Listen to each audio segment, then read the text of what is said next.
for the best NASCAR road racer ever. Like, what is he talking about? Does he really think that Jeff Gordon, in his prime, would beat SVG today in an next-gen car? Not a chance. Not a remote chance. Denny Hamlin recently made a shocking claim on his podcast. He declared that SVG is the best road course racer NASCAR has ever seen. That's huge praise coming from a driver with 60 career wins. But when reporters asked Shane what he thought about Hamlin's bold statement, his answer was pretty surprising. Van Gisbergen said, "I don't agree with it, but it's pretty amazing that my peers think that of me. I had some amazing races this year on the road course. My car is obviously very good as well, so thank you to Trackhouse." That's classic SVG right there. The guy wins 5 road course races in his rookie season and still won't take credit. Instead, he's thanking his team and looking ahead to the next challenge. Let's talk about why Hamlin even made this claim in the first place. Shane Van Gisbergen's 2025 season has been nothing short of incredible. He's won 5 races this year, all on road courses. And here's the crazy part. He won every single road course race except the very first one at Circuit of the Americas. That's not just good, that's dominant. His most recent win came at the Charlotte Roval, where he beat Kyle Larson by a massive 15 seconds. To put that in perspective, that's like finishing a football game and the other team is still on their own 20-yard line. It was complete control from start to finish. But Shane's story in NASCAR goes back a bit further than this season. In 2023, he did something that hadn't been done in 60 years. He won his very first NASCAR Cup Series race at the Chicago Street Course. The last guy to win his debut race? Johnny Rutherford, way back in 1963. Shane was driving for Trackhouse Racing's special Project 91 program in the number 91 car.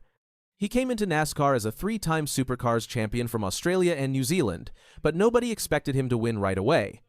Supercars and NASCAR are totally different. It's like being amazing at basketball and then trying football for the first time and scoring 3 touchdowns.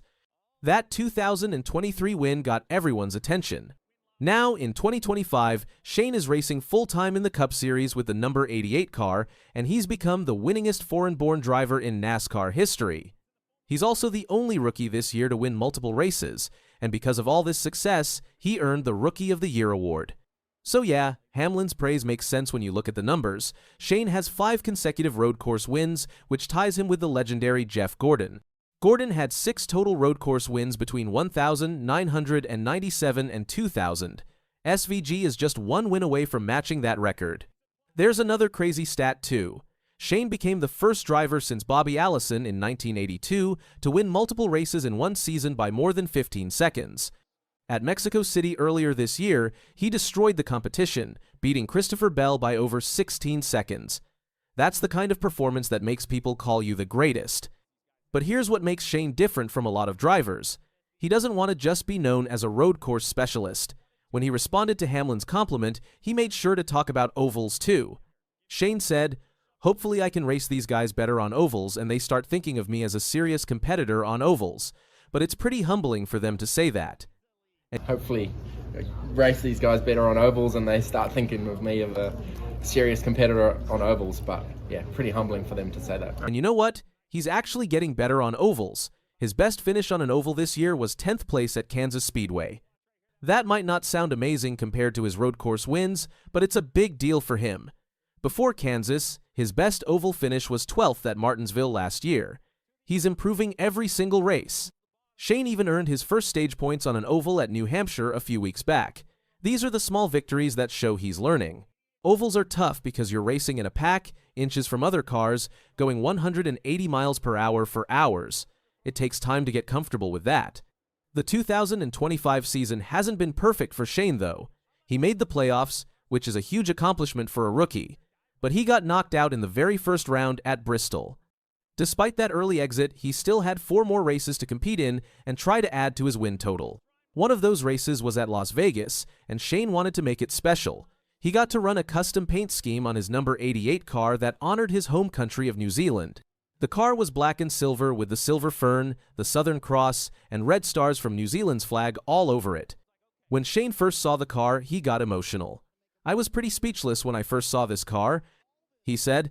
"Pretty stoked to represent New Zealand as much as I can, and thanks to Jockey for letting me do that." What's really cool is that Shane actually got to help design the paint scheme. Most drivers don't get that chance.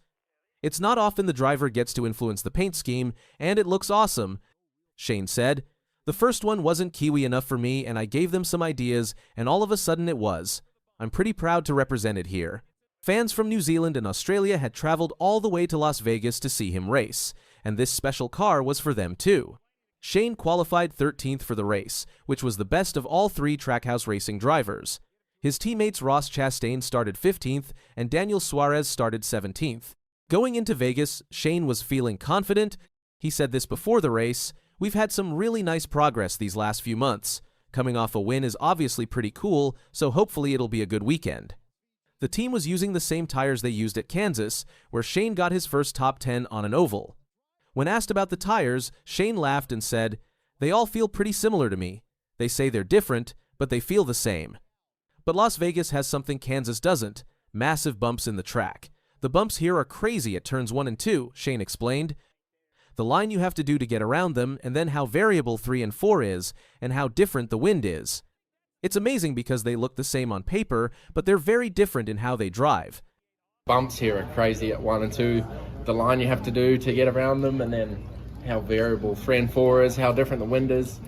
It's amazing. Like, they look the same on paper, but they're very, very different how they drive. When the race started, things didn't go great at first. Shane dropped from 13th to 19th on the very first lap, but he didn't panic. He worked his way back up to 17th, then kept climbing. By the end of the first stage, he was running 12th. That's solid progress. In the second stage, Shane really started showing speed. He passed Chris Buescher to get to 11th, then passed Christopher Bell to break into the top 10. After pit stops, he was running 8th, his best position of the day so far. Then with about 25 laps left, everything changed. William Byron crashed hard into "Thank You, Dylan," bringing out a caution. This was Shane's chance. His crew chief made a bold call. They only changed 2 tires instead of 4. Most teams take 4 tires because it gives you more grip, but 2 tires means you spend less time in the pits. The strategy worked perfectly. When the race restarted with 23 laps to go, Shane was in 5th place. This was his shot at a career-best oval finish, maybe even a win. But then disaster struck. On the restart, contact from Thank You Gibbs sent Shane spinning. It turned into a massive pileup. Shane's car got hit by Austin Dillon, then his own teammate Ross Chastain, and then Carson Hocevar. There was nowhere for anyone to go. The number 88 car slammed into the wall with heavy damage on both sides. Did 4. Wow, they're wrecking in 1. It's Ty Gibbs into the wall. I think that's the 88 of SVG also involved. Armandinger, the 16. Shane's race was over. After running one of his best oval races ever and being in position for a top 5 finish, he ended up 33rd. 11 cars total were involved in the crash, making it one of the biggest wrecks in Las Vegas history. Meanwhile, Denny Hamlin, the guy who called Shane the greatest road course driver ever, went on to win the race and grab his 60th career victory. I still think to have a champion of NASCAR, that is a year-long championship. Richard Petty has shaken the NASCAR world once again. The King didn't just share his thoughts, he delivered a wake-up call. In his latest comments, he blasted the Roval race, tore into NASCAR's playoff system, and questioned the direction the sport is heading. His message was clear and powerful. If things don't change soon, NASCAR may become a sport even he no longer recognizes. The Bank of America Roval 400 had its fair share of twists, SVG snagging his 5th win, Chastain and Logano battling for a playoff spot, and some late-race chaos. But if you ask Richard Petty, none of it mattered. The 7-time Cup Series champion didn't hold back in his Petty Race Recap podcast. Speaking with his longtime friend and former crew chief Dale Inman, Petty issued a brutal 6-word verdict about the race. All he had to do was stay on the racetrack. That was his take on Van Gisbergen's drive from P2 to victory lane, a clear jab at what Petty sees as a lack of real racing or meaningful competition. Petty emphasized that the frontrunners never changed much, and those who started up front mostly stayed there. In his view, it wasn't a race, it was a parade. It gets worse. When Inman brought up the dramatic scrap between Logano and Chastain for the transfer spot, Petty brushed it off. Why? Because those two weren't even competing for the win. Petty's stance is clear. If the best action is happening mid-pack, something's gone wrong. He didn't sugarcoat it either. summing up his take in just 6 words. To me, nothing was interesting in it. For a sport that thrives on edge-of-your-seat moments and close-quarters chaos, that's a devastating blow from one of its all-time greats. One thing about the race, to me, I wasn't even interested in things because to me, nothing was interesting on it. Petty's frustration highlights a growing disconnect between old-school drivers and the current NASCAR format, especially when it comes to road courses and the playoff system. And he didn't stop at criticizing the Roval. Richard Petty has never been a fan of NASCAR's playoff structure, but now, as whispers grow about potential 2026 changes, he's gone full throttle with his criticism.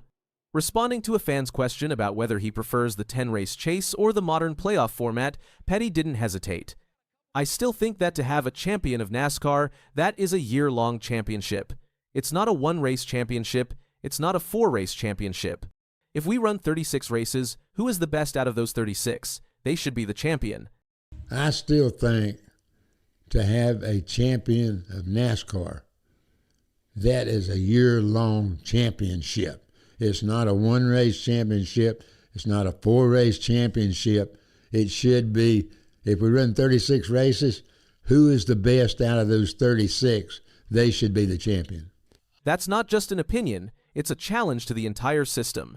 Petty is calling for a return to the roots, where the season-long grind determined greatness. No gimmicks, no eliminations, just racing. The system Petty is criticizing has created moments, no doubt. Ryan Blaney's 2023 title run was made possible by a few clutch playoff wins, even though his regular season was fairly average. Same with Logano in 2024, a lackluster start followed by a red-hot playoff performance earned him the crown. But Petty's point is this: should the championship go to the hottest driver over 10 races, or the most consistent driver over 36? It's a fair question, and it's one that divides the fan base. To understand Petty's frustration, just look back at Matt Kenseth's 2003 championship. He only won 1 race but managed 25 top 10 finishes, a model of consistency that gave him the title. That season led to the introduction of The Chase, NASCAR's first version of the playoffs. While Petty prefers tradition, Joey Logano is the modern system's biggest defender. After barely edging out Chastain at the Roval, Logano was fired up. The playoffs create drama. They create storylines, they create awesome moments like that. I don't understand what people don't like about it. For Logano, NASCAR's playoffs are about excitement. He believes every point matters, every race counts, and the tension it creates is what fans love. His view? If the regular season didn't lead to these do-or-die races, would anyone be talking? He didn't stop there. Logano even addressed the critics directly. If you're one of those people who say the regular season doesn't matter, playoff points don't matter, 1 point would have been the difference there. I preach that all the time. I'm not just saying that because it works for us. I'm saying it because it's true. Then, taking a shot at the Roval critics, he added, "If you don't have cutoff races and things like that, what are you even talking about today? How Shane waxed everyone's buh? That's what you want?" I'm just saying, this playoff format is wicked. Richard Petty's biggest issue isn't just with the format, it's what the format represents. In his day, championships were earned through grueling, season-long consistency. A driver had to be smart, fast, durable, and maybe a little lucky, week in and week out. Now, a driver can limp through the first 2/3 of the season, get hot in the playoffs, and walk away with the trophy. To a legend like Petty, that doesn't feel like racing justice. He built his legacy on grinding out wins and top finishes every single week. The idea that a driver can underperform for most of the year and still end up as champion is an idea he can't get behind. Even the drama at the Roval couldn't convince Petty. Sure, Logano and Chastain gave fans something to talk about, but the winner was essentially unchallenged. And for Petty, if the win feels inevitable, the rest doesn't matter. He and Inman even agreed that watching these races live from the stands is disorienting. Without major lead changes or dynamic passes, fans can easily lose the plot. It's a far cry from the nail-biters Petty once dominated. Petty's harsh verdict on both the Roval race and the playoff system has added fuel to a debate that's been simmering for years. On one side, fans who grew up watching the likes of Petty, Earnhardt, and Wallace agree that today's NASCAR feels overproduced. On the other, a younger audience embraces the drama, the eliminations, and the playoff structure that creates viral moments. There's no clear consensus, but what's undeniable is that Petty's words carry weight. This growing divide between the legends and the new guard is only getting wider. On one side, you have veterans like Petty calling for a return to a points-based championship. On the other, current stars like Logano pushing for drama and spectacle. NASCAR finds itself stuck in the middle. The sport wants to honor its roots while appealing to modern audiences who crave action and unpredictability. Is there a solution that satisfies both? Some have proposed a hybrid system, keeping the playoff excitement but weighting the regular season more heavily. Others want a full return to the classic points model. The 2026 playoff rumors could be the tipping point. If NASCAR decides to tweak the system again, it might be time to strike a balance. Maybe a hybrid format that emphasizes both season-long performance and clutch playoff execution. Because right now, the current model is polarizing. It delivers moments but sacrifices merit. And when Richard Petty says the current path isn't working, the industry should pay attention. Whether you agree with him or not, one thing is clear. When the king speaks, it's worth listening. And this time, he didn't just criticize a race. He questioned the future of the sport he helped build. Stay tuned, because this story isn't over. Not by a long shot. Can you do some more racing next year? Yeah, we're planning on coming back. Part-time? Yeah, part-time. Cleetus McFarland is about to shock the racing world. The YouTuber who made his name with wild burnouts and crazy car stunts is stepping back into real competition. In 2026, he's returning to the track, chasing a dream that many thought was impossible. The question is, can an internet star actually fight his way to the top levels of NASCAR? Cleetus, whose real name is Garrett Mitchell, first got famous on YouTube. He built his brand with wild car builds, crazy stunts, and loud horsepower that drew millions of viewers. His fun style and love for racing made him one of the biggest automotive creators online. Unlike many others, he always wanted to take his passion from the garage to the racetrack, which pushed him into professional racing. His first major step came in ARCA, the series often seen as a gateway into NASCAR. In 2023, he made headlines when he attempted his first short track start at Bristol. For anyone who has followed Bristol, they know it is not the place for beginners. It's a half-mile bullring where even veterans get humbled. Cleetus qualified 27th and managed to run only 61 of the 200 scheduled laps. A right front tire failure sent him into the wall and ended his night early. He was open about the disappointment, but also about what he had learned. The challenges of managing the car, tire wear, and traffic on such a small and intense circuit gave him an immediate education in what racing at this level really requires. That debut was far from glamorous, but it didn't scare him off. In fact, it set the stage for what came next. Over the following seasons, Cleetus continued to chase ARCA starts, particularly at the super speedways. By 2025, he had entered 4 different ARCA races. These included major stops at Daytona, Talladega, Charlotte, and of course, Bristol once again. This time, the results were far more promising. He managed to earn 2 top 10 finishes, including a strong run at Talladega and another at Charlotte. Those results turned some heads in the garage because few expected a YouTuber to hang inside the top 10 against serious competition. Still, Cleetus remained his usual self in interviews, admitting that he got his butt kicked plenty of times along the way. He pointed out that racing is unforgiving, and he had to respect the craft, the preparation, and the years of experience his competitors had. Instead of getting discouraged, he treated every setback as another lesson, something that his fans resonated with. They weren't just watching a creator throw himself into racing for views, they were watching him grow as a driver. All right. Reactions to first ARCA Bristol race. I got my butt kicked, man. Then came the announcement in September 2025. Standing on pit road at Bristol, the very same track where he made his rough debut, Cleetus confirmed that he will return in 2026 for a part-time ARCA schedule. This wasn't a vague tease. His team owner at Retta Jones Racing explained that they're lining up somewhere between 8 to 10 ARCA races for the season, along with additional super late model starts. That's a significant commitment and shows this isn't just about dabbling anymore, it's about building consistency and proving he can belong in the racing world. The plan for 2026 is important for 2 reasons. First, it gives Cleetus the chance to log more laps, more experience, and more time with his crew. In motorsports, repetition and familiarity are everything. Second, it positions him for his bigger long-term goal, which he has not been shy about. He has said he wants to compete in the Daytona 500, possibly by 2027 or 2028. That's one of the most ambitious jumps imaginable, but he is setting the groundwork to at least make it a possibility. Source.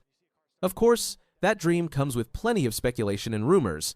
Earlier this year, chatter began spreading that Cleetus might be involved in NASCAR's Truck Series, with whispers about possible manufacturer backing, particularly from Ram. The rumor mill spun fast, with some people even suggesting a path that would take him directly into NASCAR's National Series.